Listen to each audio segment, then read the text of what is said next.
Good evening, everyone. Thank you so much for waiting so patiently. We promised you guys food, so hopefully you got a little food. And now we're going to get the show on the road. As a matter of housekeeping, if you could please put all your cell phones on silent. If you do not know how to do that, there's a nice college student who will happily assist you. That is their thing. They're all about the phones. Smartphones, not so smartphones, and all the ones in between. Good evening, everyone. My name is Neki Mohan. I'm an anchor reporter at WPLG Local 10, and I'm happy to be here as your MC this evening for the 16th Annual Eric Williams Memorial Lecture.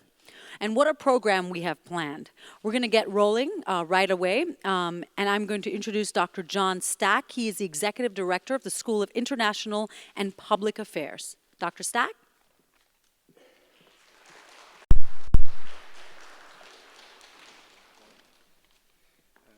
I bring greetings from President Rosenberg, who very much wanted to be here today. Unfortunately, it's homecoming, and he has 1,001 events to attend to. But he asked me to tell you and to tell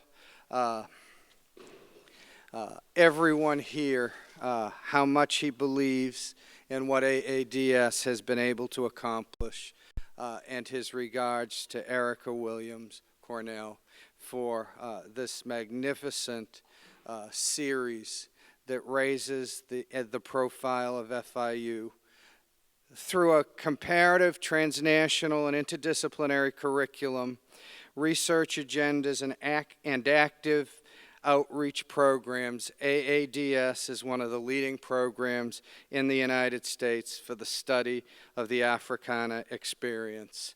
A wide array of academic programs, including an MA degree in African and African Diaspora Studies, combined with PhDs in International Relations, History, and Global and Sociocultural Studies, frames its intellectual contours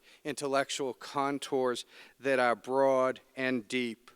The goal of AADS is to be internationally renowned, nationally competitive, and locally meaningful. And this lecture series, in fact, qualifies for all three goals.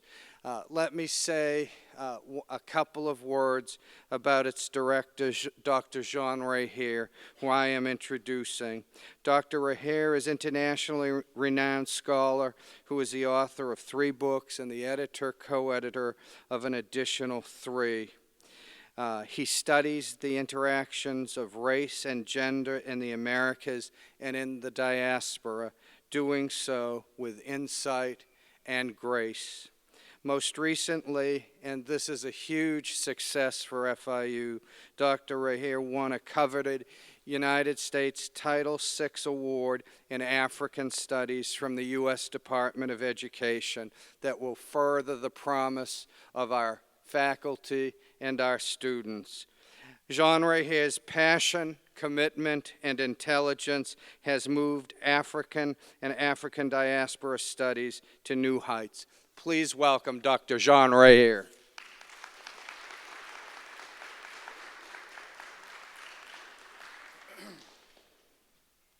Good evening, everyone.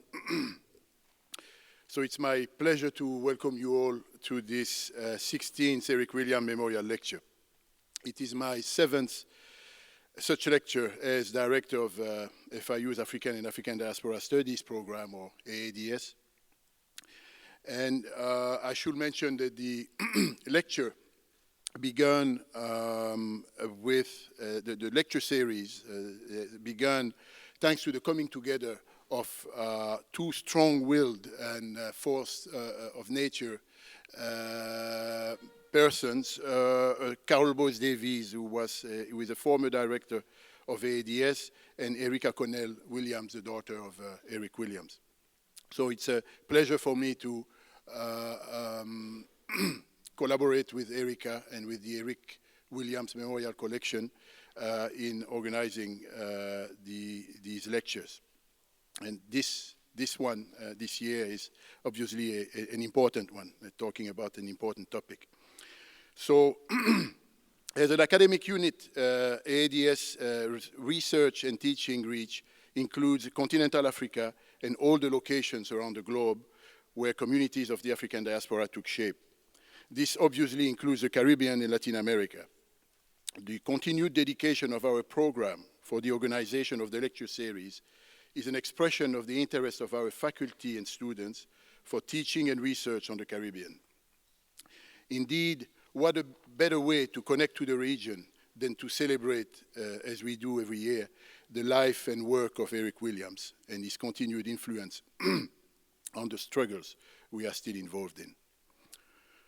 So the lecture series has played an important role in South Florida every fall, and by bringing high-quality lecturers to talk about debates about realities of the Caribbean region and about the many aspects of its radiancy in the world.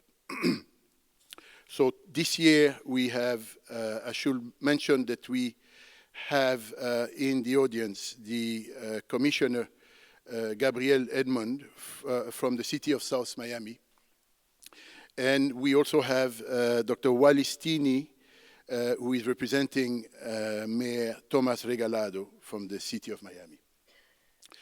So we have received the proclamations and greetings from mayors and commissioners of the city of Coral Gables, the city of Coral Springs, the city of Doral, Miami-Dade County, the city of Miramar, the village of Pinecrest, and the Haitian Neighborhood Center, Saint-La.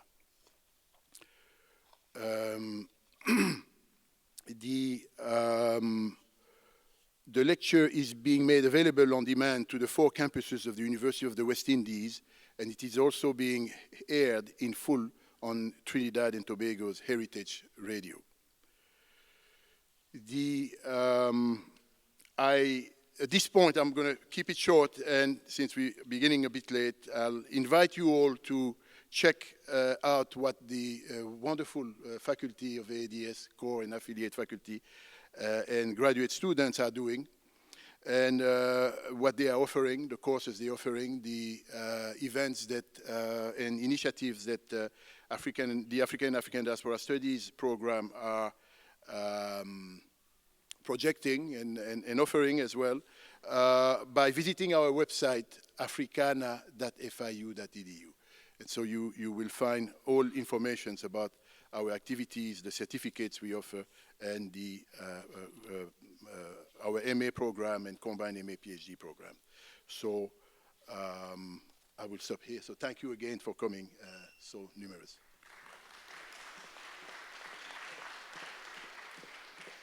Thank you, Dr. Rahier, and once again, congratulations on that prestigious award.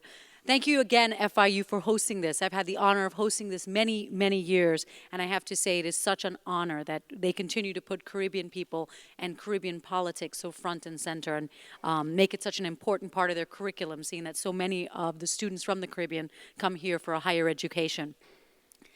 Next up to introduce another one of our speakers is the Consul General of St. Lucia, the Honorable Kent Hippolyte. I have to say that that's probably one of the jobs I see changing almost more than news anchors in my career as a news anchor here in Miami. But the Honorable Kent Hippolyte has been in his job as somebody for a very long time, and someone that I've gotten to know and like very much.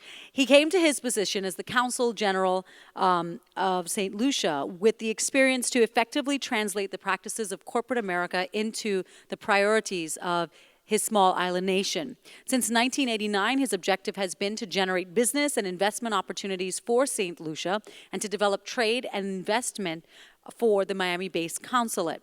Prior to his appointment, Mr. Hippolyte served as a business community and economic development coordinator for the Atlantic Center of Broward County. And he has held executive positions for 20 years with companies like AT&T and Lucent Technologies. He's also worked in the area of organizational effectiveness, managing change in an intensely competitive marketplace. But even before Mr. Hippolyte left St. Lucia to attend university, it has always been his intention to give back to his island home. Hippolyte holds a Bachelor of Arts in Mathematics from Drew University in New Jersey and an MS in Operations Research from the University of Waterloo in Canada. I give you the Honorable Kent Hippolyte.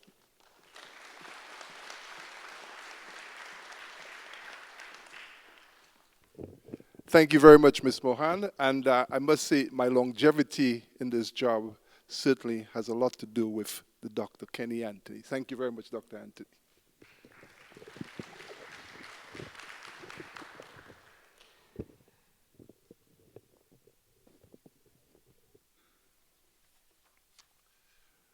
Protocols have already been established in the audience, so I'd just like to recognize Dr. Stark, Dr. Rahier, and Dr. Hintzen. Thank you very much. Ladies and gentlemen, good evening and a happy Friday to all. As the Consul General for St. Lucia and as the chairperson of the CARICOM Consular Corps, it is an honor to extend the warmest of South Florida welcomes to the Honorable Dr. Kenny Anthony, Prime Minister of St. Lucia.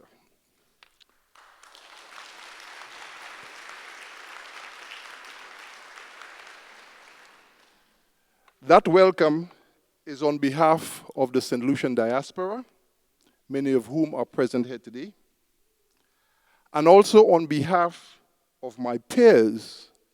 Now, I was expecting to see some of them here tonight, but given we're talking about reparations, I'm sure some of them are talking with their financial planners, their estate planners, because reparations are synonymous with dollar signs. I hope then I can also extend to the financial advisors here, the money managers, and the estate planners, allow me to extend a welcome to Dr. Anthony on your behalf. I assume that searches via Ancestry.com will spike after this evening. On a more serious note, reparations for the slave era have resonated increasingly in recent years. For example, this past June, the Dr. Eric Williams panel discussion entitled British Reparations for Caribbean Slavery, Why, When, and How, was held at the University College in London. It allowed the attendees an opportunity to understand the legal, economic, and historical basis for the claim. However, the foundation of the discussion on reparations was developed by the eminent Dr. Eric Williams. In his book, Capitalism and Slavery, published in 1944, Dr. Williams advanced the idea that slavery helped finance the Industrial Revolution in England. Plantation owners, shipbuilders, and merchants connected with the slave trade accumulated vast fortunes that established banks and heavy industry in Europe. Dr. Williams was years ahead of his time. But he would agree that the baton is now in the extremely capable hands of the Prime Minister of St. Lucia, Dr. Kenny Anthony.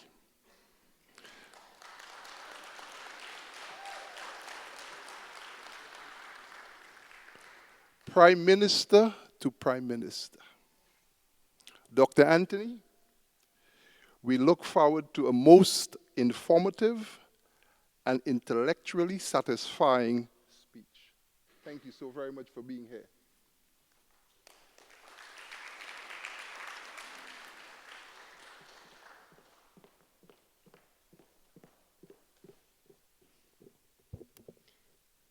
Next up, I would like to introduce Dr. Percy Hintzen. He's a professor in the Department of Global Sociocultural Studies, to introduce our guest speaker.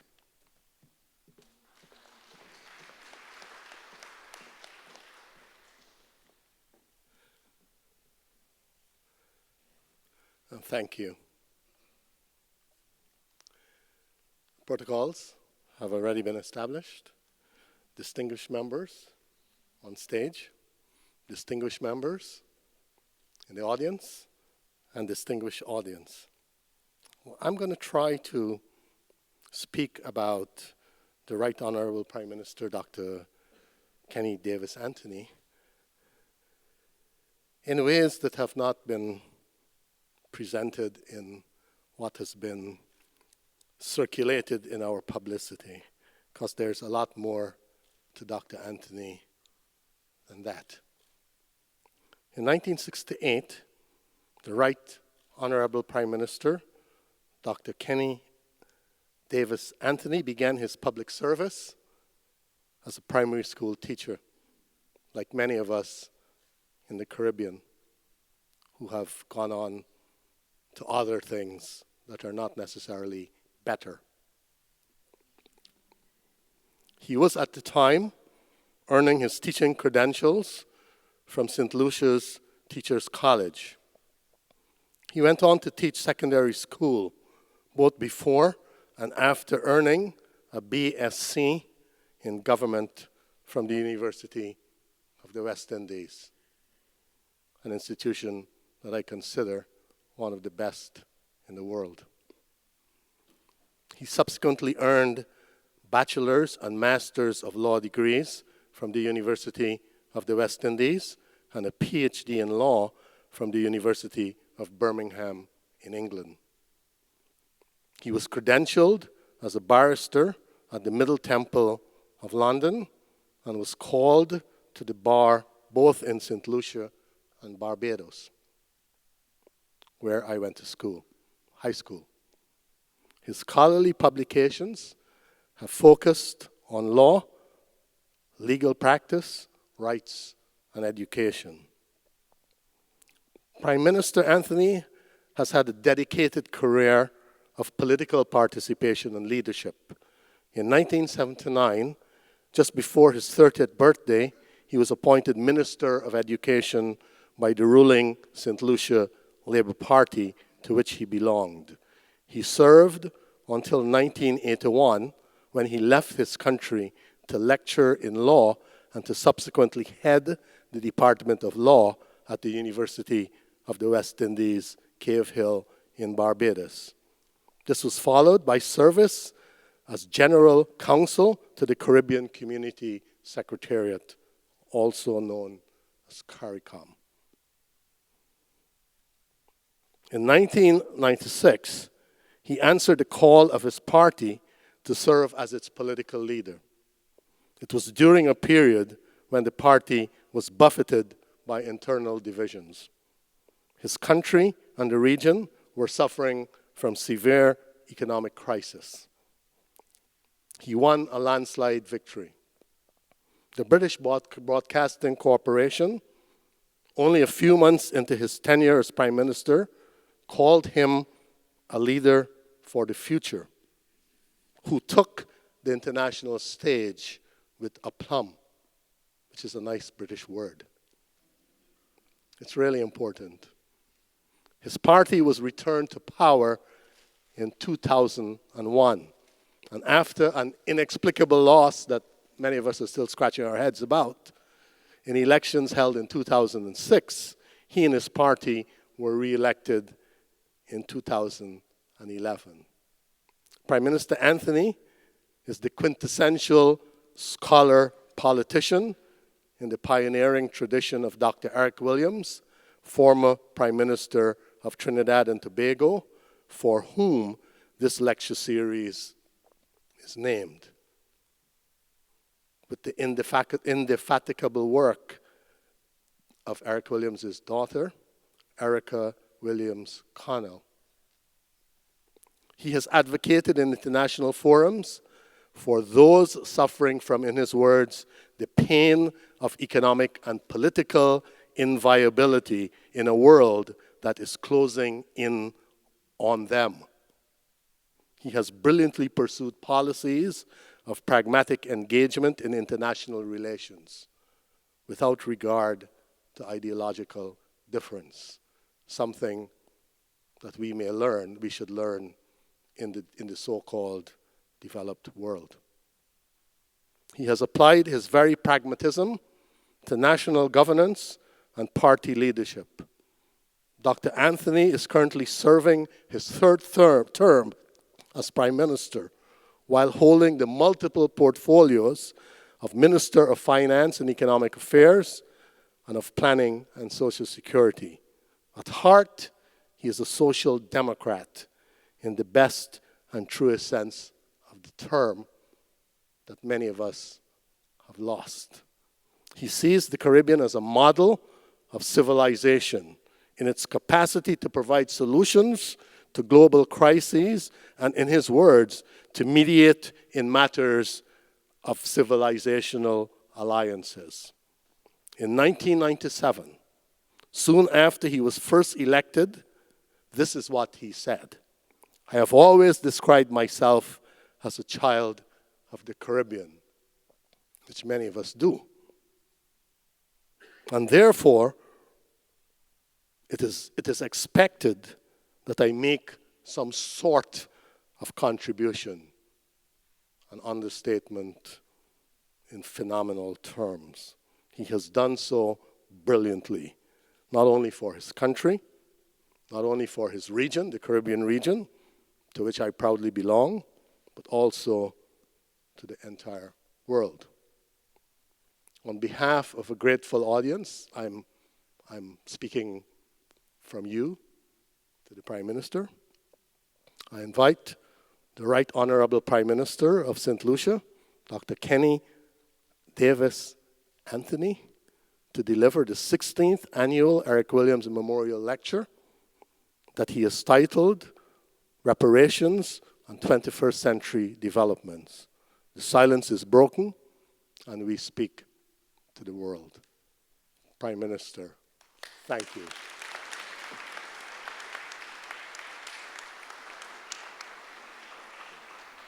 Yeah, I think we should survive.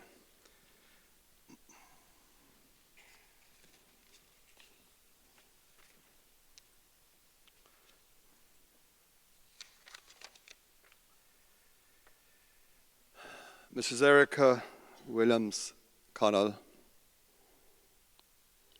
Dr. Eric Williams' daughter, a very special lady to all of us. Dr. John Stack, Executive Director, School of International Public Affairs. Dr. Jean Rahier, Director, African and African Diaspora Studies. Dr. Percy Hintzen, the Professor of Department of Global and Sociocultural Studies, whom I must thank for those very kind and special words. Dr. Wallace Tinney, representing the Mayor Thomas Galdo of the City of Miami. Commissioner Gabriel Edmond, representing the City of South Miami. Ladies and gentlemen, good evening to all of you. I'm going to take you on a journey tonight. And if you may well be a little bored as we go along that journey, it doesn't help you, as I said, that I'm a politician, and we politicians can be a little loquacious from time to time. But I want to thank you for your presence here tonight. And I want to thank Erica in particular for honoring me with the opportunity to speak to the memory of the Venerable Dr. Eric Williams. I'm honored tonight to have the opportunity to speak on the theme of reparatory justice for the people of African descent in the Caribbean, the wider Americas, and beyond. It is arguably the most intense discourse within the global Black community at the present time, and for good and compelling reasons. Its importance, however, resonates far beyond the boundaries of these communities and is currently generating considerable anxiety within all the major international centers of the Western world. This honor, I wish to add, serves to connect my personal academic training as a lawyer with my current status and role as a Caribbean Prime Minister. In both these roles, I have had to participate in the historical and contemporary debate that have given rise to the Caribbean reparatory justice movement. The historical evidence speaks to Europe's imperial strategy that resulted in genocidal consequences in respect of our native populations. It also speaks to the human tragedy associated with the global chattel enslavement of over 20 million Africans and the continuing legacies of harm and suffering being experienced today by their descendants. The Caribbean case is but a subset of the wider global experience, though the evidence also shows that it might have been the largest single destination and market, marginally ahead of Brazil in respect of the transatlantic slave trade. In comprehending this history and present-day realities, my training and education at the University of the West Indies was fundamentally shaped and determined by the intellectual and political leadership and legacy of the legendary Dr. Eric Williams, who we honor tonight in this memorial lecture. It was the doctor, as he was called, in his role as Pro-Chancellor of the University of the West Indies, who mandated that all students of the university, irrespective of their faculty, should pass the Level 1 course, The History of the Caribbean, in order to satisfy the rules and regulations in respect of graduation. In my journey from student to Prime Minister, I was keenly aware of his lasting impact upon my academic and political development. Speaking for my generation, he aroused our intellectual curiosity, fired our passion, and ignited our imagination. He reminded us, and all who came to know him through his scholarship, that black people the world over need to understand and interpret their history if they have to come to terms with their condition.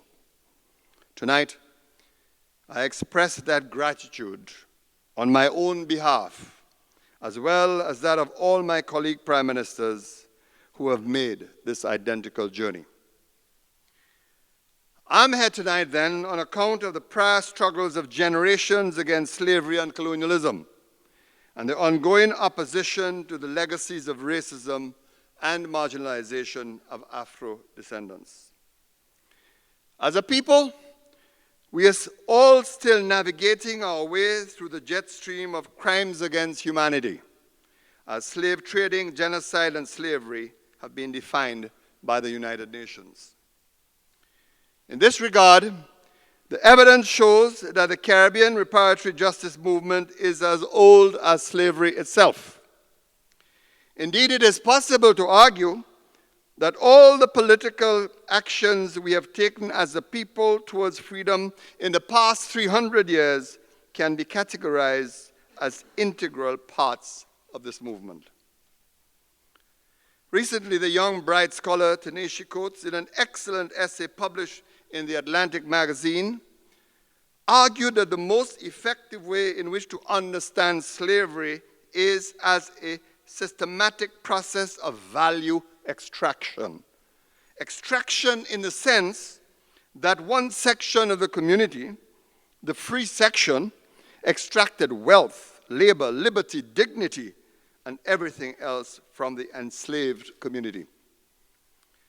The entire reason and purpose of slavery, he argued, was to enable the free section of the community to extract wealth from enslaved Africans so as to establish the economic, social, cultural, and political power and privileges of the white community.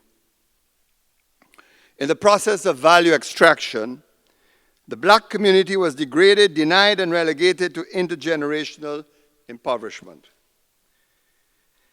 In this country, for example, other research has shown that for every dollar of value, the black community owns just 6 cents, even while making up about 14% of the population. It is from these legacies, these states of persistent poverty, racial marginalization, and psychological abuse that the reparatory justice movement seeks redress and detachment. It is equally important to note that there are communities all over the world that have been adversely affected by Europe's imperial expansion and colonialism that are also seeking reparatory justice. These communities exist in Africa, North, Central, and South America, Australia, and the Pacific, and in Asia, including parts of the Middle East. Together, it can be said that they constitute a global reparatory movement. The general sentiments and expectations of these individual cases connect to the Caribbean movement and resonate with our citizens who are growing in historical awareness and committed to issues of social justice. It is interesting to note, in this regard, two very significant events of recent times. First, just a year ago, the Mau Mau freedom fighters of Kenya received reparatory justice from Great Britain with a settlement in the sum of £20 million sterling. And secondly, just last month, reparations of $455 million was offered by the Supreme Court to an indigenous community in this country in settlement of historical crimes committed against them. These awards suggest that the world has begun to understand and accept the idea of compensation, howsoever defined and expressed, for historical wrongs and injustices, even when generations separate the former oppressors from the descendants of the oppressed. Of course, the most well-known cases of reparations involve the Jewish race, which received large sums of money from Germany due to the Holocaust. Jews from Eastern and Western Europe benefited. In fact, these reparations were critical and indispensable in the formation and development of the State of Israel. As the point has been made before, reparations are not received by the weak. They are demanded by the strong. Reparations should not be seen as merely aid or grant assistance. It is not a gift. It is that which is owed to you by others for the harm and injury that they have caused. They cannot be gained by silence and whispers. They are gained by speaking out loudly and clearly. In the Caribbean, the formal aspects of the legal and political origins of reparatory justice cases began in the 1820s. The people of Haiti won a war of national liberation, declared a free nation in 1804, abolished slavery and slave trading, and declared them crimes in their independence constitution of 1805. In 1825, as citizens celebrated their 21st anniversary of nationhood, they were forced by the French-led pro-slavery international community to agree to pay reparations of 90 million gold francs to former slave owners in France. This was the Caribbean's first engagement with slavery reparations. As in slavery, this first engagement with reparations resulted in a massive value extraction from blacks and the region. One should first appreciate how important slave labor was to Britain and its colonies. During the 18th century, a staggering 6 million Africans were enslaved and brought to the Americas, and well over 40% of those were through British ships. By 1790, nearly 1 in 5 inhabitants of the United States was of African descent, a proportion much higher than today.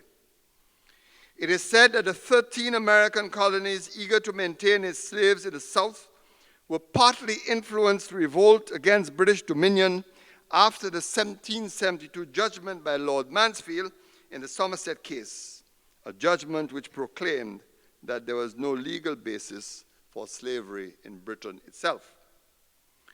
At the time, Britain and France depended heavily on their Caribbean colonies for sugar. Sugar in those days represented 20% of the value of all imports to Britain, and in these terms was worth 5 times as much as tobacco. So indispensable was the sugar industry then that France had preferred to cede all of Quebec and the maritime provinces of Canada to the British in exchange for its colony of Guadeloupe in the Treaty of Paris.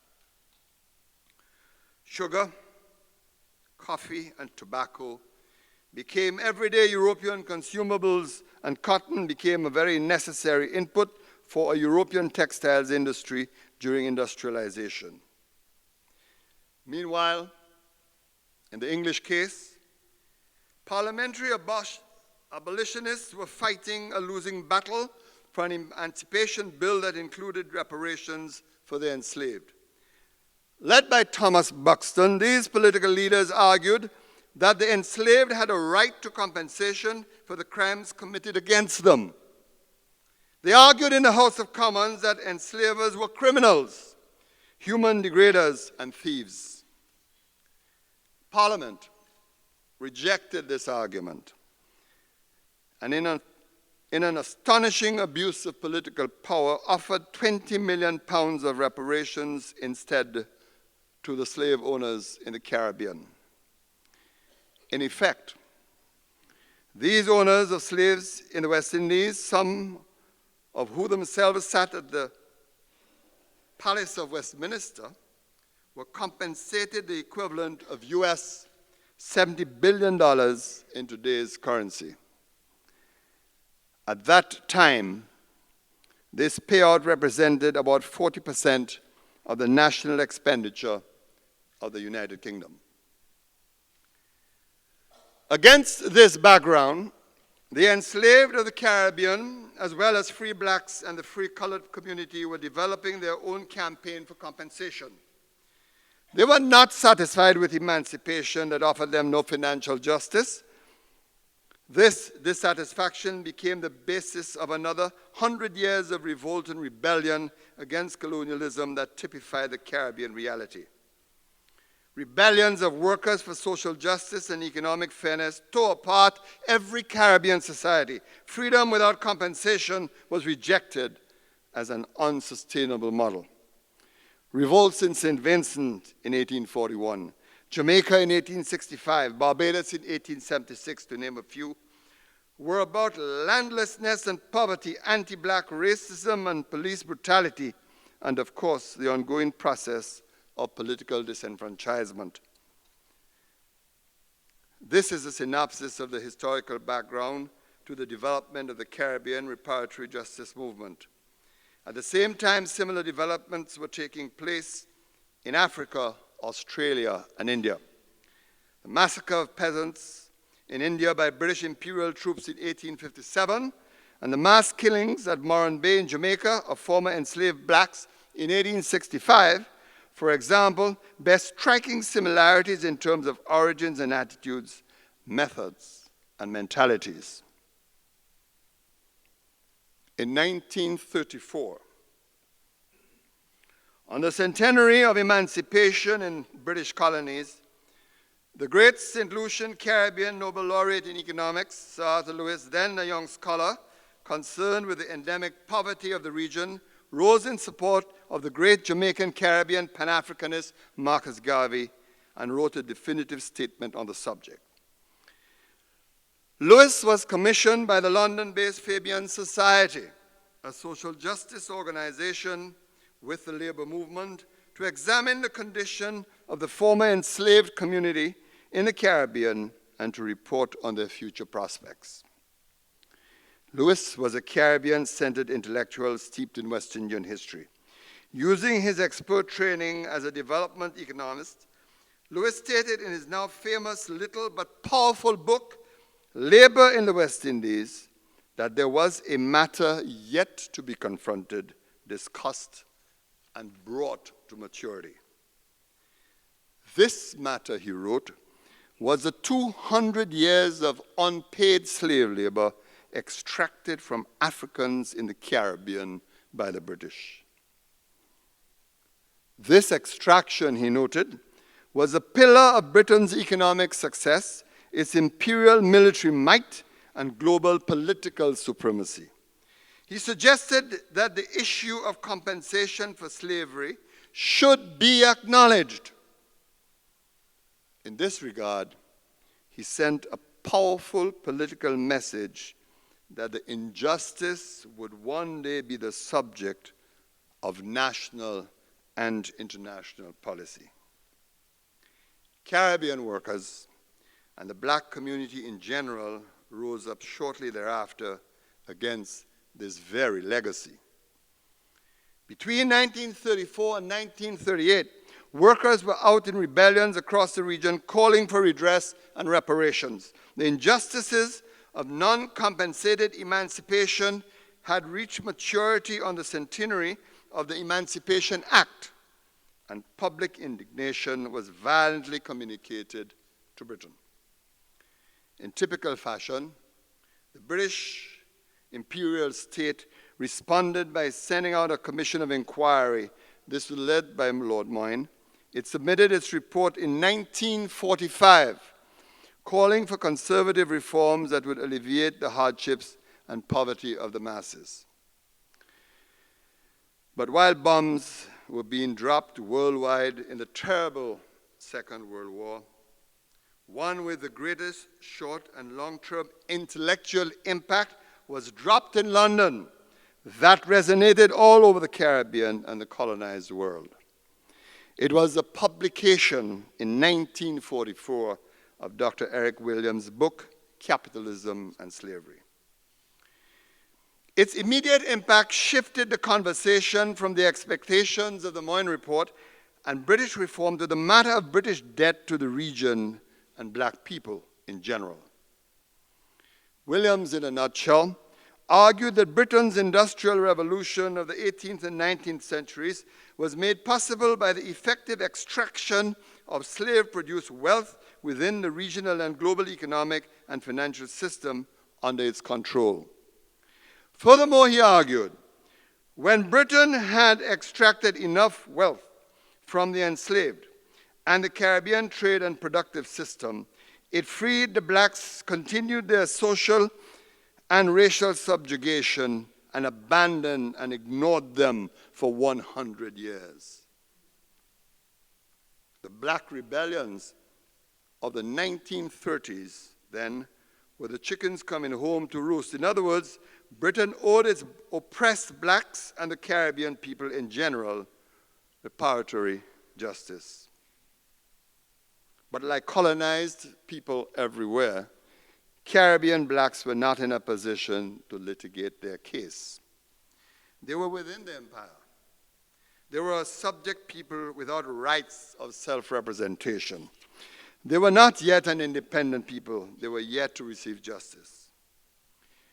As in India and Africa, they were under the rule of the imperial gun, under which such circumstances, a reparatory justice program was not a feasible proposition.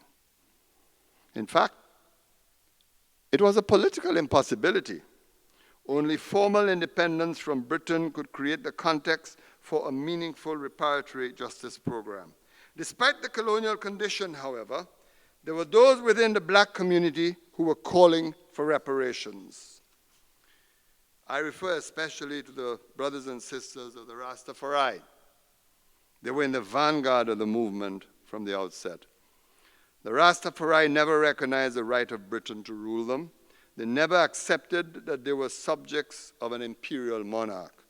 They stood their ground, and during the 1940s and 1950s, spoke and wrote about the enslavement of their ancestors and the wounding and raping of Africa. They demanded reparatory justice. Their message was global. They spoke to all Africans and all colonized people. They spoke of the universal demand for reparatory justice and insisted that all imperialists should pay up. His Royal Highness Haile Selassie spoke at the United Nations and declared what was long the creed and message of his followers, in language I am sure that is familiar to many of you here tonight. Quote, that until the rule of one nation by another nation is ended, there shall be war. War in the east, war in the west, war in the north, and war in the south. You must appreciate the historical context of this Ethiopian head of state.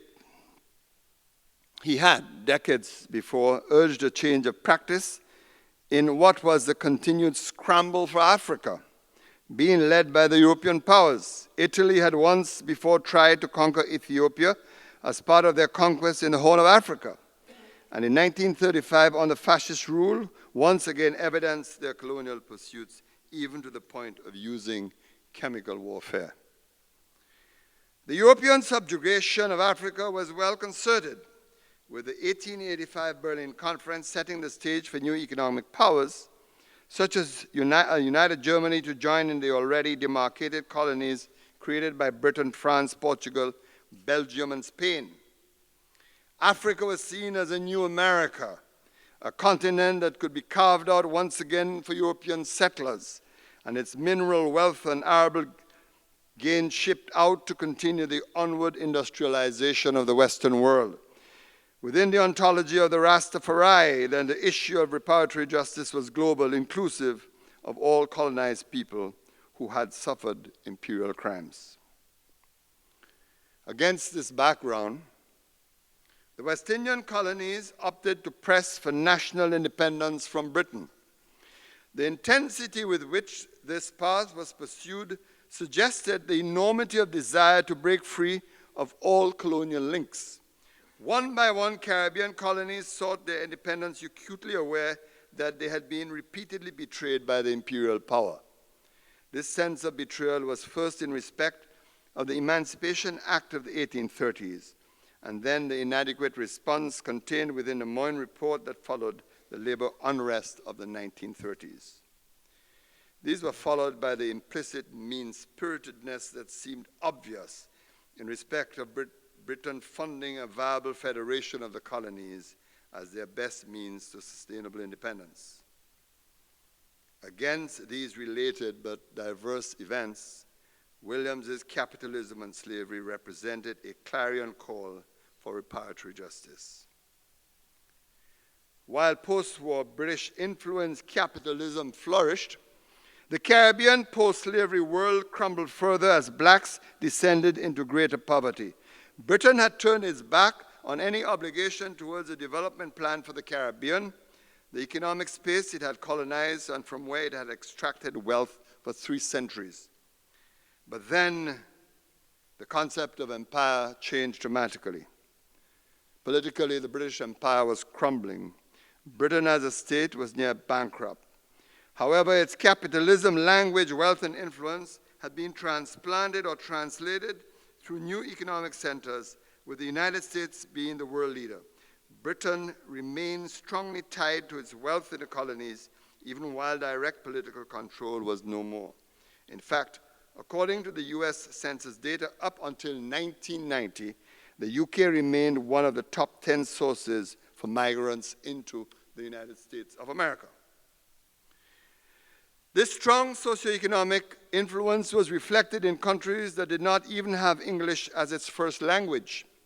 The countries of South America bear strong testimony to this. This influence is seen in who owns the businesses, who controls the levers of commerce and trade, and who owns the land. And so, while in the aftermath of the Second World War, Britain pressed the Americans for a Marshall Plan for Europe, an aggressive development operation to rebuild the Western economy and to restore economic viability for a new world order, it saw in the Caribbean no need for serious economic engagement.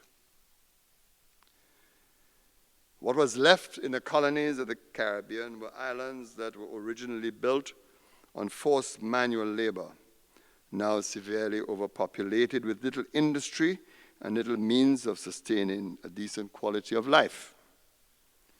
Their diets were heavily influenced by sugar on the one hand, as it was the primary product, and salt on the other, as most protein had to be imported. I leave you to conclude the current situation of chronic non-communicable diseases we currently face in the Caribbean today. Caribbean leaders, meanwhile, keen to sever constitutional links, pressed on, even though it was obvious to them that there was a breach of good faith in respect of the colonial legacy. Errol Barrow of Barbados, in a grand speech on the eve of national independence, declared that he would not be found, quote, loitering on colonial premises after closing time, unquote. Williams pushed for Republican status, as did Burnham in Guyana. So determined they were to express an indigenous opinion on the sense of betrayal, they parted ways without a conversation about reparations. But it was precisely this independence that would create the context for a renewal of the reparatory justice movement. First, the newly independent countries had to settle themselves and build confidence and courage in order to call for a meaningful conversation with Britain about the past and the present. They understood that this was not an easy matter. Conversations with former oppressors are never easy. There was still considerable unease and uncertainty in the Caribbean in the aftermath of the independence process. Some colonies moved slowly, while others opted to remain within the colonial embrace. For some, it was a matter of seeking the right time, given the inadequacy of resources with which to build a nation and to move forward confidently. But all political leaders knew instinctively that Britain owed the region and people a settlement within the context of the history so scientifically presented by Williams in his book, Capitalism and Slavery.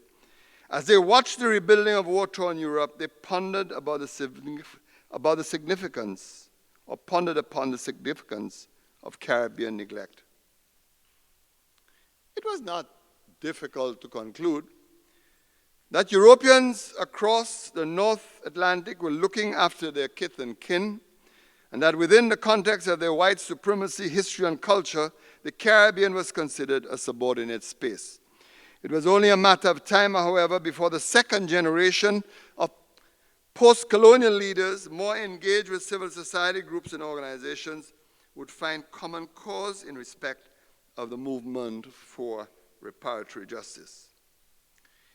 A more historically informed public, deeper social and political connections with other global movements, stronger bonds with African political processes, and the search for indigenous economic and social development models all contributed to the resurgence of intensity around reparatory justice.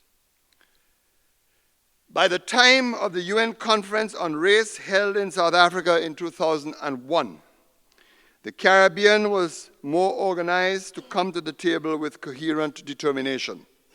In the build-up to the conference, there were several preparatory meetings in which civil society and governments met to devise positions of consensus. These meetings served as an incubator for the new ideas necessary for political mobilization on a regional and global scale. The consensus reached at Durban among the Caribbean delegates in respect of the call for reparations was already hammered out across the region in consultation with the Latin American community. From Cuba to Antigua, Barbados to Belize, and from Colombia to Chile, there was an agreement that the post-slavery world should discuss and push for reparatory justice. Only the exercise of raw political power from former slave-owning nations could prevent formal conversation within the organs of the United Nations. The effect of such an exercise of power drove the conversation into informal communities where they gained further strength and determination. Everywhere in the post-colonial world, the conversation turned to the crippling injustices of these historical crimes that continue to cause considerable harm and suffering amongst African descendants. The Caribbean world was left, as Professor Hilary Beckles has said, in an underdeveloped mess with no real chance of breaking free and rising on the basis of its own internal investments. The crisis, he noted, exists on all fronts: the social, cultural, political, intellectual, as well as the economic. Governments, Beckles concluded, soon discovered that the enormity of the colonial baggage required more than an aid response from Britain, but calls for a structured program of development cooperation rooted in the imperative of reparatory justice. In this regard, he called for a return to source.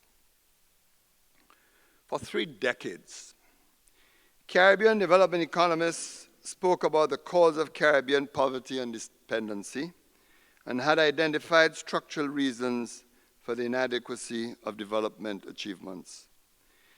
It is undoubtedly true that the post-colonial Caribbean inherited from Britain infrastructures and superstructures inadequate for sustainable development.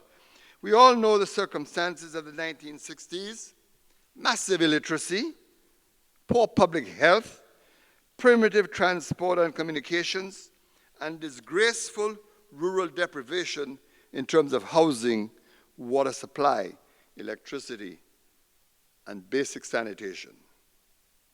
The struggle to uproot this scenario and modernize town and country has, in my view, been heroic. Some analysts have said that there has been a monumental failure. But the truth is that governments have overextended themselves in order to clean up the colonial mess and bring development to the people of the region. Across the post-colonial, post-slavery world, the experiences have been the same. The legacies of slavery and colonialism have served as brakes upon development efforts and subversive of projects and projections. Indigenous efforts at development have been made less effective as a result of these legacies, resulting in social tension, low productivity, and political indifference in some instances. Rising crime speaks to a sense of despair, as well as the inadequacy of systems to deliver upon public expectations. One obvious result has been the implosion of efforts. This circumstance has triggered an inward search for explanations that focuses upon the inability of political leadership and corporate managers to drag the region out of poverty. While the political leadership since independence must take its fair share of any such criticism, it remains unfair to place the full burdens of less than satisfactory results upon its doorstep. The paucity of productive factors inherited by each government in transition, when placed alongside the chronic nature of social and economic circumstances, clearly illustrates that sustainable development was going to be an enormous task, especially given global economic volatility and imperial indifference. Conversations in metropoles about failed states in the Caribbean and elsewhere conceal the fact that developed countries were less than helpful, in fact, sometimes hostile to indigenous efforts at economic and social development. The defeat of the region's sugar and banana industries by global conglomerates in collusion with leading industrial nations is an obvious example of this reality. In all instances, the social and economic consequence has been a near institutionalization of black poverty and further marginalization of the region. Against this background, the CARICOM nations have called for the formalization of efforts in having reparatory justice conversations at the highest level. In establishing a regional commission on reparation, Caribbean is calling for a fuller understanding of the development drag upon the region resulting from the legacies of slavery, genocide, and colonization. Furthermore, it is calling for an engagement with former colonial powers in respect of the social and cultural legacies that have haunted and halted the normal development of black individuals, families, and communities. While we may have underestimated the deep impact of this legacy upon the consciousness of our people, the literary and intellectual work that details this damage cannot be set aside, but fully embraced in a professional fashion in search for solutions. The 10-point plan submitted by the CARICOM Reparations Commission sets out the case in a clear and precise manner. It has been endorsed by the heads of governments of CARICOM states. It calls for, 1, formal apology for these crimes rather than statements of regret that have been offered thus far. 2, a funded repatriation program for those who wish to return to Africa. Many African nations such as Ghana, Gambia, Ethiopia, and Senegal have agreed to be welcoming nations. 3, an indigenous peoples development program. 4, a funded public health initiative designed to hold especially the pandemic of hypertension and type 2 diabetes in the black communities of the Caribbean. An illiteracy eradication program. 70% of blacks were left illiterate by Britain in the 1960s. Just think about it, 70%. And therefore, the enormous expenditure required to provide education in the Caribbean. Building of cultural institutions such as museums. 7, a funded Pan-African knowledge network to facilitate knowledge access to educational materials about Africa, especially for schools and the youth. Technology transfers. The slave trade was a major transfer of technology, science, and the arts from Africa to the West. This must now be reciprocated in order to build black nations that have arisen from the slave trade. Psychological programs for identity and esteem building. Debt cancellation. Caribbean governments have incurred fiscal deficits in an effort to clean up the colonial mess. These debts should be canceled. This plan calls for a new phase in the history of development cooperation between the Caribbean and its former imperial wealth extractors. It is clear and consistent with global actions that have taken place in known reparatory justice cases. It is a radical departure from the past and sets out a future path. This moment in our history constitutes a coming together of governments and civil society on that which matters most, the future of the most vulnerable section of our communities, the indigenous people and the descendants of the enslaved Africans. The struggle for reparatory justice has entered a new stage, one in which the governments and civic society are on the same side, though from time to time there might be differences in respect of strategies and methods. The work of the Commission has gone global. Last month, its chairman, Professor Beckles, gave an address at the British House of Commons, as well as to this country's Congressional Black Caucus in Washington. Other members, such as Professor Vereen Shepherd, have spoken in Africa and across Europe. Everywhere there is support for the Caribbean Initiative. Here in the United States of America, a decision has been taken following Beckles' address to the Congressional Black Caucus to establish a National Reparations Commission and to host the Caribbean Commission in New York in the very near future. Brazil is working towards a similar objective, as are many African countries. Together, these efforts represent the growing infrastructure of a global movement that will shape and determine the relations between nations during this century. It's an item whose time has come. Nations will no longer be intimidated by fear of reprisal, but will do their very best to push forward in a manner suited to the time. CARICOM has consistently said that it's a subject best discussed within the halls of intergovernmental diplomacy and consistent with the political culture of multilateralism that shapes contemporary politics. Reparatory justice is a process that seeks to repair and heal both the victim and the victimizer. Both sides must strive for closure that is mutually empowering and respectful. This has been the position also of the CARICOM Commission. In this regard, the movement for reparatory justice is poised to take the high moral and political ground. And furthermore, it seeks a lasting and sustainable reconciliation of the world while uplifting those who have been the victims of the worst human rights abuses in modern history. I believe that the good Dr. Williams would have endorsed all of what I have said tonight. Since he left us, we have seen an end to apartheid in South Africa and a country that then embraced reconciliation.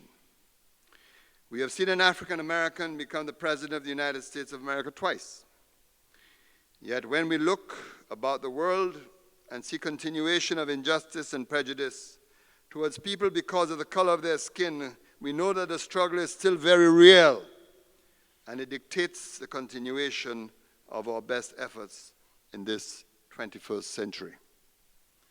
There can be no psychological peace if there is no reconciliation with the history that made and shaped us. Within this context, we cannot remain silent. I believe that this contribution to the sustaining of the legacy of Eric Williams as a great scholar, Caribbean leader, humanist, and visionary sits well with the manner in which he has contributed in his own way towards global reparatory justice. I thank you for being such a wonderful audience. Thank you very much.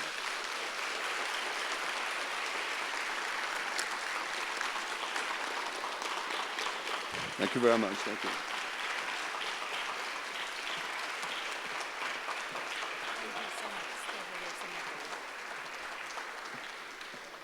Thank you so much, Dr. Anthony. And I'm glad you all stood up to stretch, because this is your portion of the participation.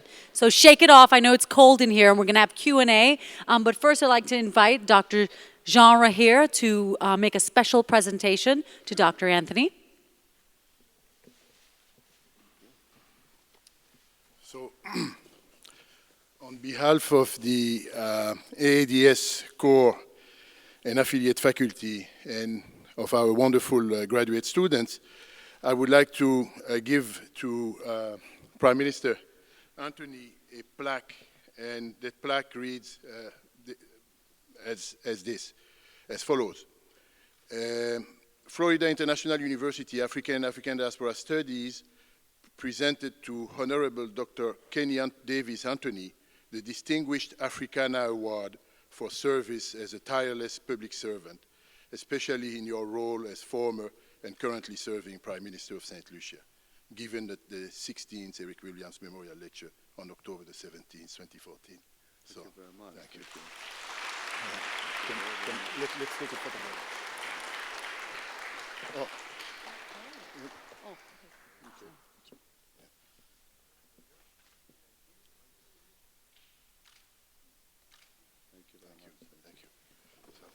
Thank you so much.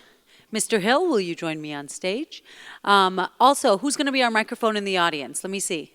Who's got the microphone? Oh, there we have our Oprah. There they are. Our Oprah's in Oprah too. And please, one question at a time. Stand up and direct it clearly. No, the question must have a punctuation mark somewhere in there, like 6 or 7 words in. We'd appreciate that. So without further ado, Mr. Hill, and aren't we trending tonight on Twitter yet? What's the hashtag for the lecture? EWMCL 2014. If you can't figure it out, just retweet Marlon and I, Neki and Marlon on Twitter. So Marlon, take it away. Thank you very much, ladies and gentlemen. This is their opportunity now for value infusion, not value extraction, by utilizing punctuation with your questions. So we have 2 mics on both aisles. You've heard from the Prime Minister with regards to knowing that we are demanding reparations and they're not gifts of the weak. You've heard from the Prime Minister by saying that this is a conversation both for the victim and the victimizer that should be mutually empowering and respectful. And you've also heard that this is a conversation that is happening the world over, and your opportunity to contribute to this conversation. So with that, I'm going to ask the Prime Minister to join me here. I will be his Secret Service. Whenever the question becomes more of a value extraction than an infusion, I will intervene. Thank you. With your permission, Prime Minister. You have it. So, with that said, who's the first person that's going to infuse us with a value-added question? Please stand and introduce yourself. That's even better. Good evening, Prime Minister.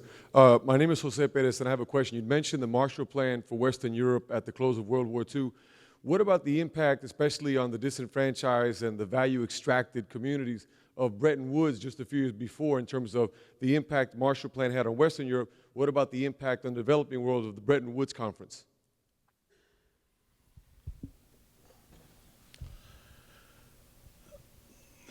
The impact, of course, is one that has been studied from time to time. And there can be no question that the initiatives that followed the Bretton Woods Agreement, setting up of major institutions, for example, the World Bank, etc., those institutions have had varying experiences in the developed world, and developed countries have also had varying experiences with them. The amazing thing is this, that many of these institutions are now, only after several years of operation, seeking to come to terms with the regions that they have been serving over years. And that can only have happened because of the dramatic changes occurring in the rest of the world.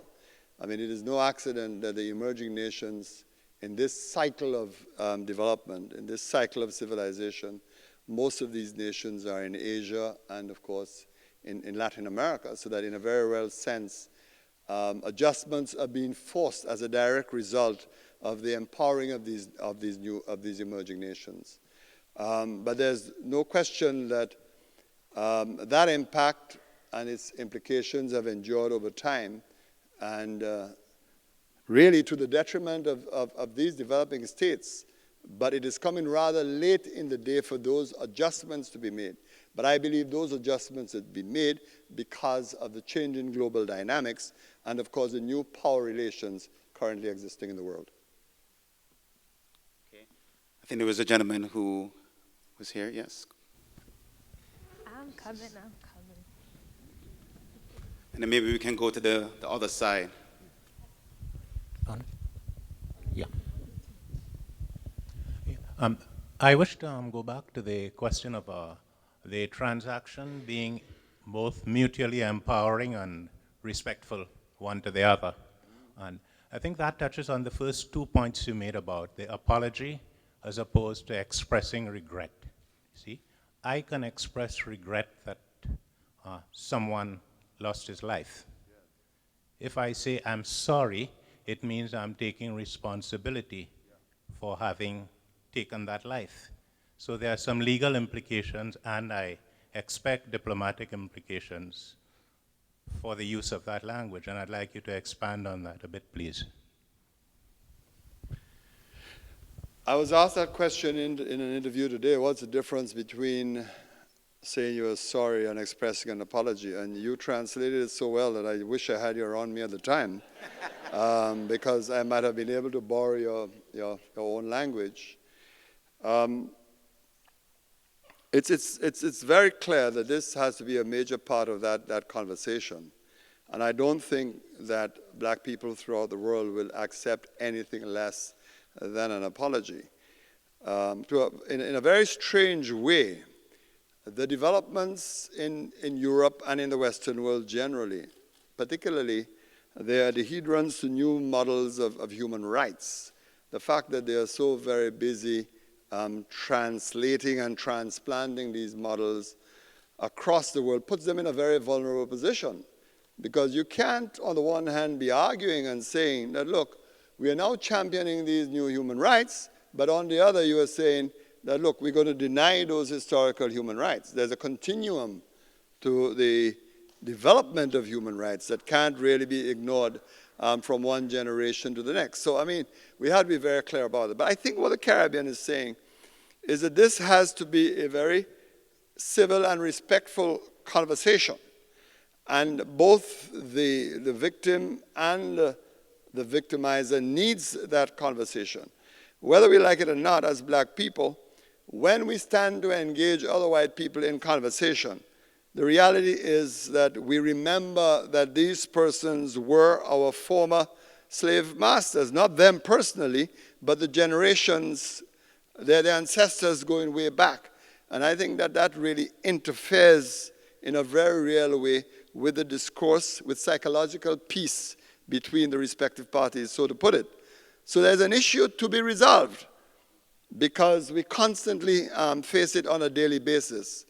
So I think it is going to be a challenge to be able to move people from simply saying, I regret that this has happened, to saying that I'm sorry, but I'll tell you this, those who are prepared to take the first step to say, I regret this, I think they are on a journey.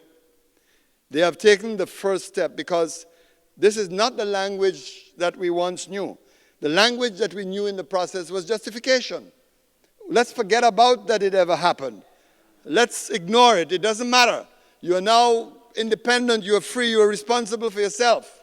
Ignoring the entire legacy during the post-colonial period of abandonment that occurred. So I would say to you, yes, there's a fundamental and material difference. And I think if you are prepared to take that first step, then you commence that journey. I also believe that there are groups, even within these nations, who understand this language and who are prepared to take the extra step to deal with it. What a lot of these nations are concerned about is the possibility that this conversation will inflame passions, will create a new cycle of anger. But we are saying, no, this doesn't have to happen at all, because there is now an emerging political maturity in these countries. The world has changed dramatically, and we think that it can be resolved through existing norms. It's going to be a long journey, but I think we can get there, and we will get there, because you're beginning to see the incipient steps in that direction.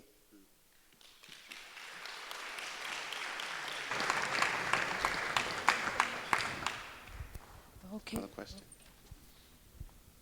The left side of the island doesn't want to speak? All right. All right. First of all, I would like to applaud you for this great moral, legal, and economical argument, and I feel like I've really been compelled by it. But I would really like to be interested in exactly how these reparations are going to be used to the benefit of the common people, and I want to really know how we're going to be using this.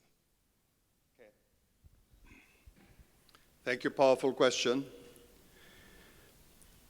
From my presentation tonight, I sought to argue that as a people, as a civilization, we have suffered immensely because of the legacy of slavery and, of course, the continued hegemony of imperial powers in the post-slavery period. I have made the argument that those leaders who inherited independent states inherited countries with extraordinary and formidable problems. In the Caribbean, we are very hard on ourselves. We have very short memories. And we forget very easily that we are very young societies, societies that are in formation, that independence has been a recent experience for us. So that, first of all, there is a shared cost of seeking to build these countries from the mess that was inherited by the leaders of those countries. But I want to try to encourage you not to think of reparations necessarily in financial terms or in monetary terms. Rather, I want you to see the psychological dimensions to it, in the sense that the burdens of guilt that the oppressors carry, the burdens of guilt that the descendants of the former colonizers carry, and the burdens of the injustices that we seek that we carry as well, that really what we are talking about is to try to heal those conditions that both of us suffer from, albeit in different ways. So that the movement for reparations is also a movement with psychological dimensions. But you know, we are embarrassed sometimes in the region to talk about slavery and the consequences of slavery. I don't think you can go anywhere in the Caribbean and find a museum anywhere that houses, let us say, for example, the tools and implements used in the period of slavery. You can't. Why? Because we don't want to be reminded. We are ashamed of it. We don't want to deal with it, despite the fact that it was our legacy. So what we are talking about is a movement that restores the centrality of our own history, the history that created us, the history that made us, that teaches us not to be ashamed of that history, but that we have to deal with it. I don't think necessarily, therefore, you are talking of a reparatory justice movement that is preoccupied with monetary compensation. You are looking at results that provides redress. Yes, the ordinary people of the Caribbean will wonder, well, what is in this for us? Why bother with this? This happened several years ago. It does not matter. But the fact is, it does matter to them, even though they may not necessarily understand how it matters to them. It matters to them when they suffer racial injustice. It matters to them when they travel to another country. They are treated as a second-class citizen. All of these things matter. So I want to just say to you, it's not just an economic process that is underway. Rather, it is far more than that. It is a cultural process. It is a historical process. It is a process in search of psychological peace.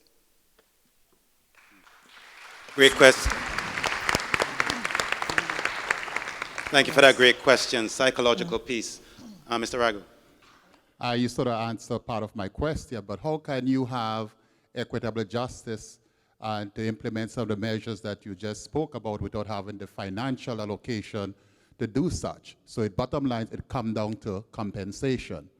In order to set up some endowment, in order to do what you want to do for the psychology, there's a cost associated with it. Who is going to pay for that? So it is about the money. And in so doing, if we are looking at that, how are we going to look for equitable distribution of such? If I may, allow me just to remind you of the 10-point plan of the CARICOM heads of government, the kinds of things that they are suggesting that needs to be done. We spoke about the issue of apology. We spoke about repatriation. Those persons in the Caribbean who feel that they have to return to their ancestral homes, and you know, for example, the Rastafari is very keen on this issue. Then there's an issue of the development of the indigenous people who are also victims of colonization. You still have remnants of the indigenous people, and forgive me for using the word remnants because I'm only using the term relative to numbers essentially now, not the fact that they don't have fully formed societies. The Caribs in Dominique, for example, the Carafuna in Belize, and of course made also up of ex-slaves from St. Vincent. Then we are talking of this public health initiative. Now I teased you with that argument. I didn't develop that argument. But this is something that I think requires further research and we have to come to terms with. The Caribbean has a huge problem with non-communicable diseases. I'm going to shock you tonight. I come from a small country, 165,000 people, and research suggests that we have the highest per capita diabetes rate in the world. Unbelievable. Unbelievable. Why? We consume a lot of sugar, but we also consume a lot of salted meat, salted protein. That's what we were brought up to live on. So salt fish, salt pork, salted meat. Talk to anybody in the Caribbean and they will tell you that's the best possible thing out. But yet we are paying a price for it. And so the question really is, given the fact that our own ancestors in Africa, the areas of Africa where we came from, they do not suffer these NCDs as we do. In fact, it's almost absent in those societies. The real question is what occurred on that transatlantic voyage to the Caribbean, what occurred on those plantations, whether even that has left us that horrendous legacy to deal with in respect of public health. So we are preoccupied with that as well. I spoke about building cultural institutions. I spoke about completion of the eradication of illiteracy. I spoke about technology transfers, etc. I spoke about psychological programs. Yes, there is going to be need for some compensation in these matters, but I just want to caution against feeling that that is the raison d'etre, that is the sole reason, the sole factor involved in all of this. It is much more than that. It is a movement, yes, for reparations, for compensation, but it is also a cultural movement, a movement searching for reconciliation and resolving historical injustices. I just want to emphasize that point, and I think I made it earlier when a question was posed to me. We have a question right here. Prime Minister, you recognize the psychological disquiet when you put your hands on the people's saltfish? You notice that? Yeah. Sorry. Excuse me, good evening. Be careful. I'm from the question island. here. I was next, please. I can't, the lights are... I am next. Can you hear me? Go ahead. Introduce yourself, I've please. nearly forgotten my question. Sorry about that. It wasn't about saltfish, right? I'm from the island of Barbados. Okay. And I'm very interested in reparations. And I would like to ask the Prime Minister, what are you doing in preparing the coming generations and the present young generations in the Caribbean, many who are forgetting their roots? What are you doing to help them to maintain that push? Because you say that it will take a while for them to let their children know that they deserve the reparations and not to have that complex of the past and trying to link, well, my grandmother was white and my grandfather was mulatto, and do not have that tenacity to fight for the rights like the Rastas. Thank you. Good question, and I believe I gave you a hint. There's a difference in this generation of leaders. I think they are more connected to civil society groups than may have been the case 15, 20 years ago. And this movement is a very good example of that, because the governments are working with civil society groups across the region. I think the real solution to the question that you have asked is really education. We have to keep at it. We have to handle it in a sensitive manner. But we have to make the information and the arguments available. To facilitate this, while CARICOM has established a CARICOM Reparations Commission to handle the issue at the level of governments, CARICOM has also decided to establish commissions in individual islands. So in every island of the Caribbean, you have an island reparatory commission. And their responsibility is not only to marshal the arguments, marshal the facts, the peculiarities of their own situation, but to begin that process of engagement of the wider society. Because as I said earlier on, and I think you're quite right, you hit the nail on the head, there is a generation who's not going to be interested in this issue at all. And we have to so design the arguments that it can capture their imagination, capture their interest, and indicate to them why this is not a frivolous undertaking by governments. Because there are some in the region who will believe that this issue is frivolous, that the governments ought to be preoccupied with more serious things than to be preoccupied with this. But this is a fundamental issue because it goes to the very heart of the relations that we have between the Caribbean and metropolitan countries. It interferes with it on a very daily basis. When you sit at a meeting in Europe with the European Commission and you watch that table across you, emotionally and psychologically, no matter how much you are in command of your language, your arguments, momentarily you're going to be reminded of who those persons were. I'm going to bet you. that you can't ignore it. And I think we have to convince them of the necessity to remove those psychological challenges that I'm speaking about. So the answer really has to be continuous education, which the heads understand. That's why the commissions are established in each member state.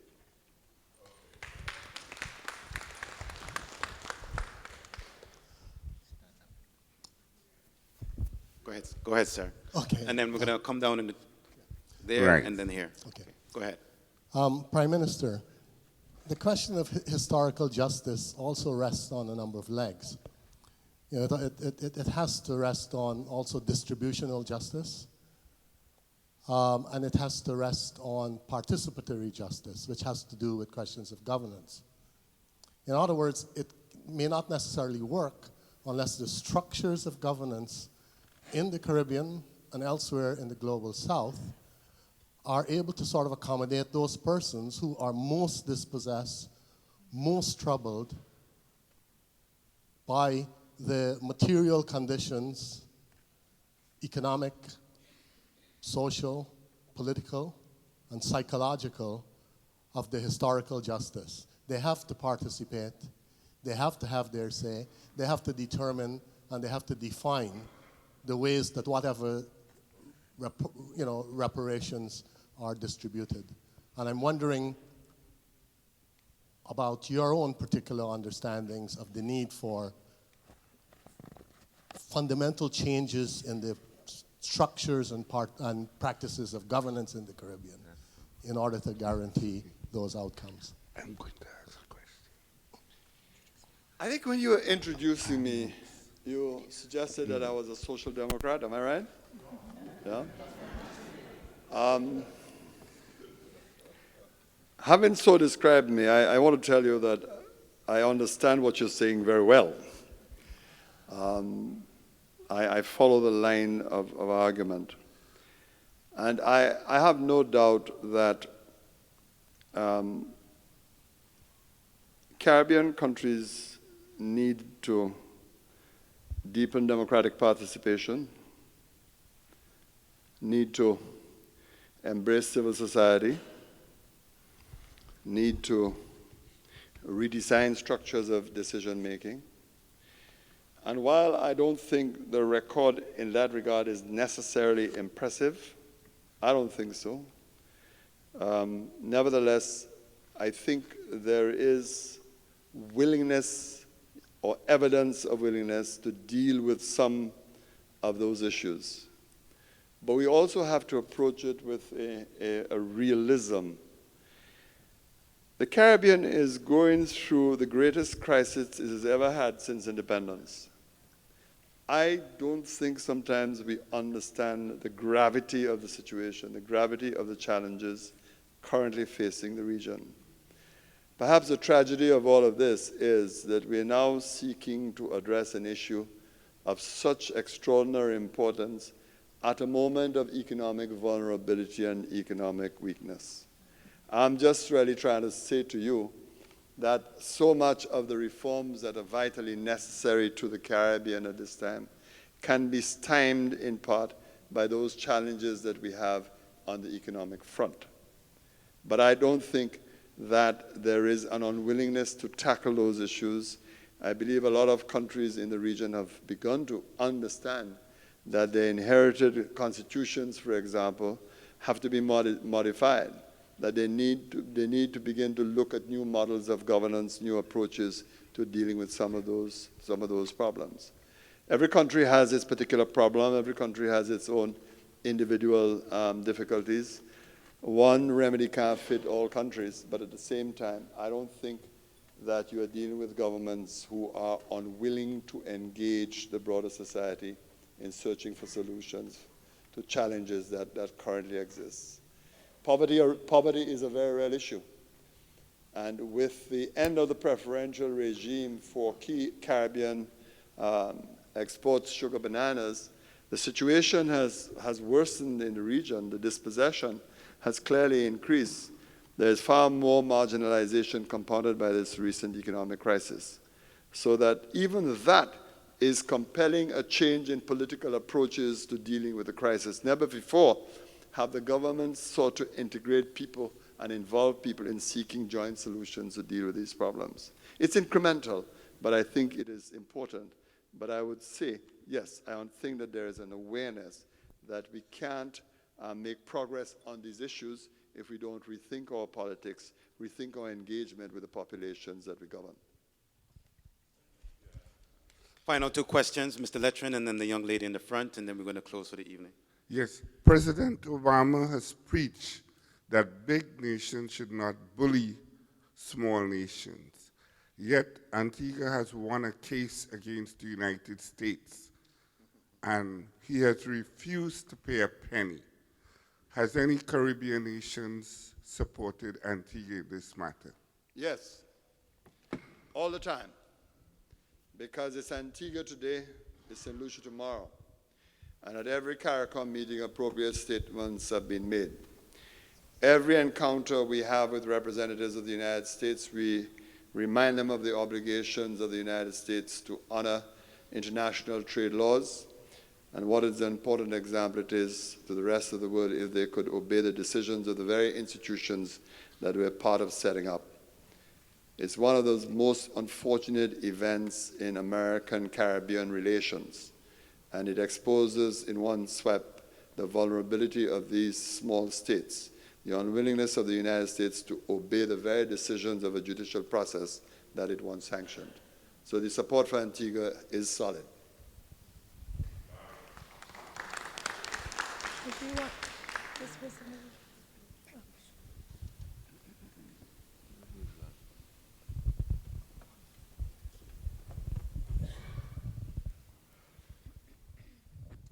Yeah, I have a more controversial question.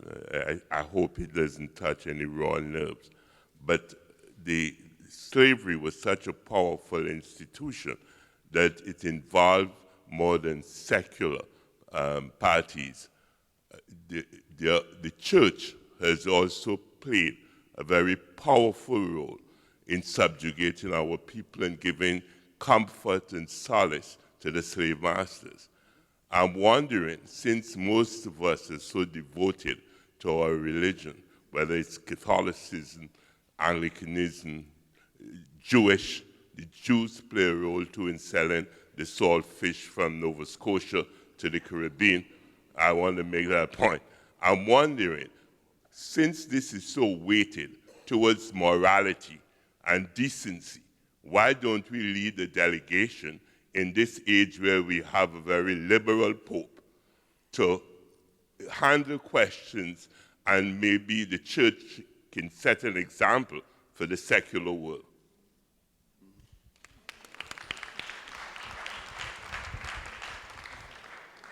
There's no question of the historical connection between religion and slavery, and I don't even think it's a point that we need to debate tonight because the relationship is so clearly established. I mean, suffice it to say that in respect, for example, of the Anglican Church, I mean, there were key figures in the Anglican Church in the United Kingdom that owned plantations in the region. So it's a relationship that is so very well established.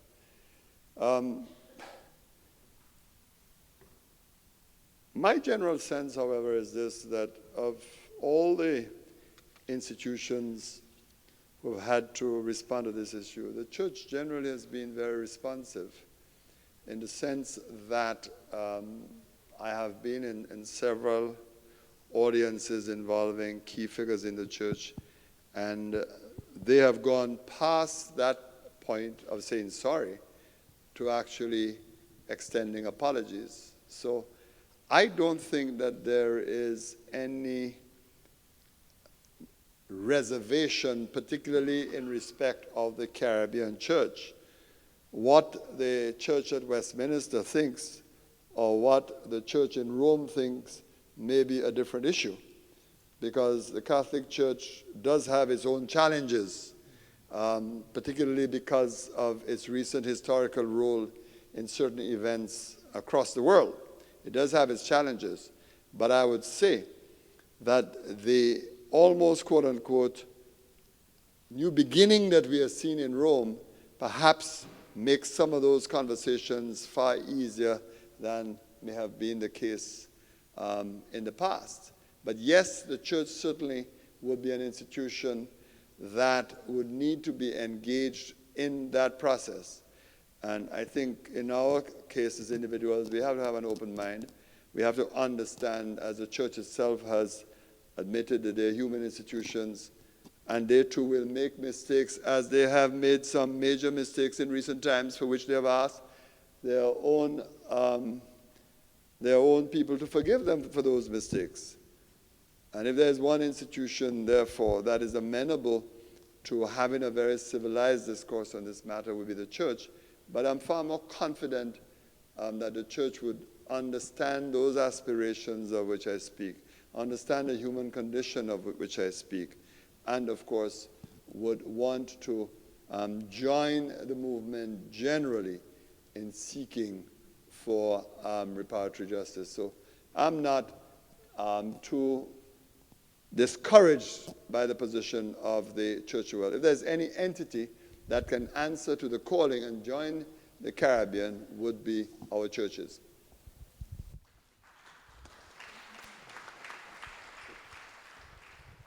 One more? Yeah. Yeah, sure.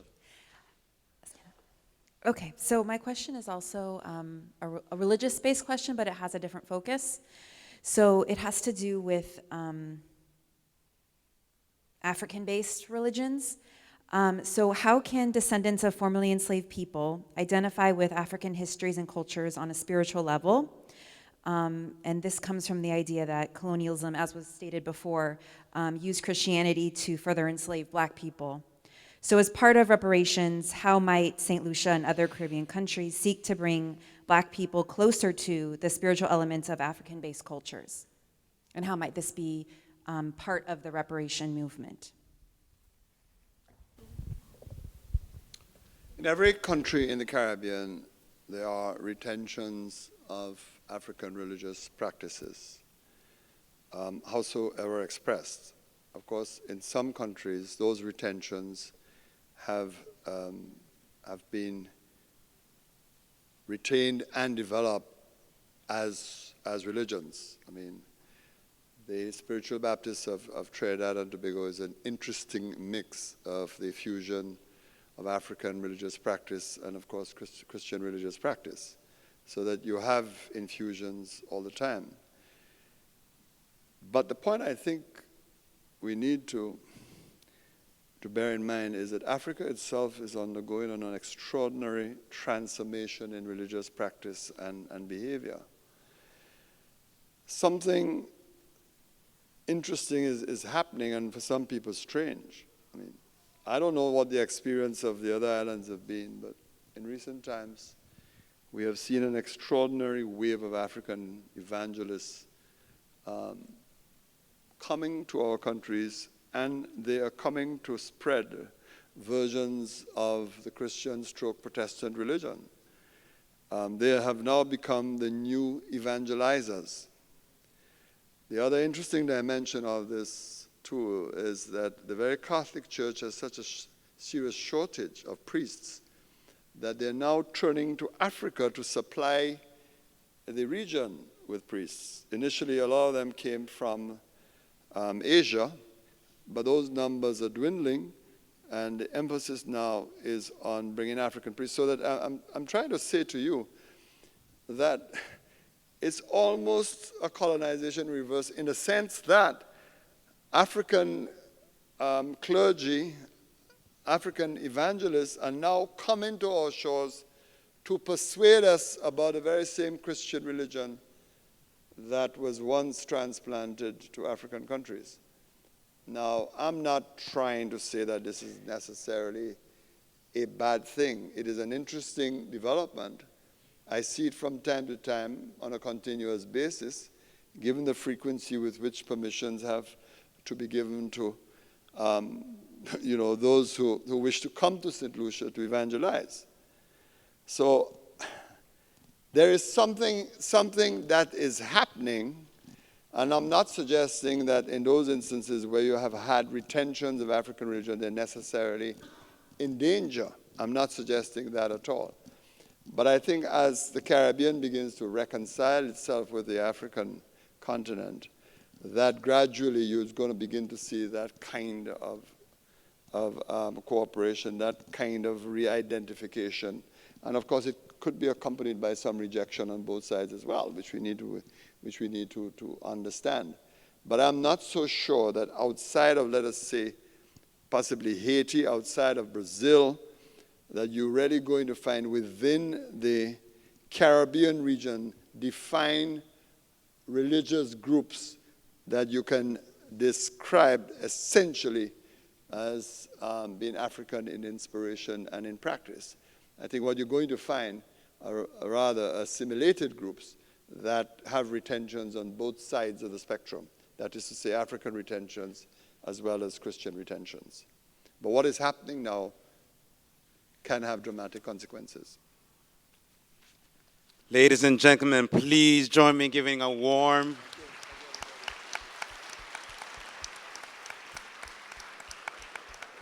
Yes, you can stand, yes.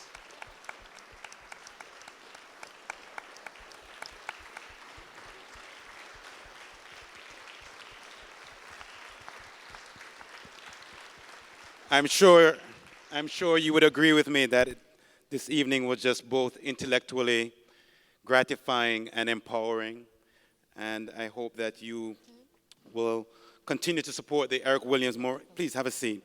We have a couple closing remarks. If you can turn your attention to the back of your program, and hopefully you'll keep this as a nice memento for the 16th annual anniversary.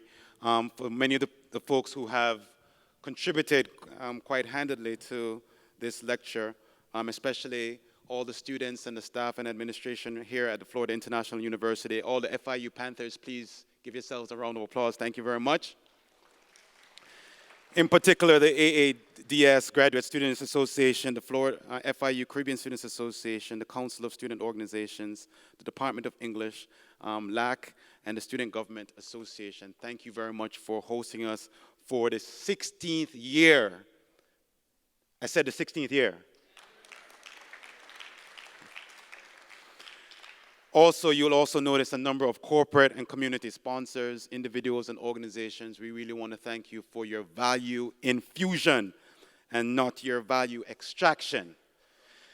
Also located in your program is an envelope. If you can locate that white envelope. If you don't have one, we will hand one to you out in front. This is your value infusion pledge card. Prime Minister, I will say to you that about 100 yards from here, about 5 days ago, there was the annual Miami Carnival. Many of your nationals were walking up in and eating sawfish and all that about 100 yards here from the south at the Miami-Dade County Fairgrounds, giving the value of their culture. And what we're asking you to do is to, including the students, who many of you have seen at all-inclusive fetes that cost way over a number of value extraction dollars, to make a contribution greater than zero. So if you walked in here without contributing to the lecture, less than zero, I'm asking you, before you walk out, to make a contribution greater than zero. I think that's repertory justice, no? Prime Minister? Yes? You're on the right track. Okay, so greater than zero. Your credit card is tax deductible on your 2015 tax returns. So including the students, I know that tuition is high here at Florida International University, but it is a public university, and you are worlds ahead. So I ask you to step up to the plate and make a contribution and invest in the Eric Williams Memorial Collection Lecture. I also ask that you visit the website at ericwilliamsmemorialcollection.org. The collection is housed at the St. Augustine campus at the University of the West Indies in Trinidad and Tobago. So with that, we're also going to close the evening for a book signing outside, and you can also purchase books from the collection as well. And we just want to thank you for being here for the 16th year and hope that you would consider making that contribution on your way out. Thank you, and have a great weekend.